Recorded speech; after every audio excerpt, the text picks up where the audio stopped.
اسرائیلی وزیر اعظم بنیامین نتنیاہو کہتے ہیں کہ امریکہ اور اسرائیل نے جنگ کے دوران جو فیصلے کیے ہیں انہوں نے مشرق وسطیٰ کی شکل بدل دی ہے۔ وہ امریکہ پہنچے ہوئے ہیں اور یہ بات انہوں نے صدر ٹرمپ سے ملاقات سے پہلے کہی۔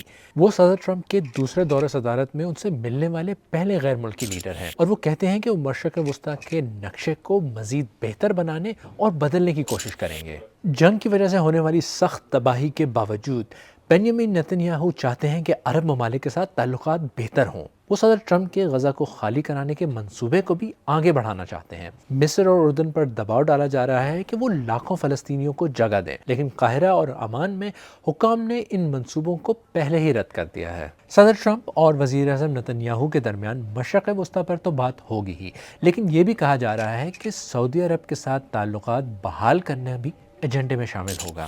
لیکن اگر سعودی عرب کی بات کریں تو انہوں نے پہلے ہی واضح کر دیا ہے کہ جب تک اسرائیل اور فلسطین کے مسئلے میں 2 اسٹیٹ سلوشن حل کے طور پر سامنے نہیں آئے گا، بات چیت نہیں ہو سکتی۔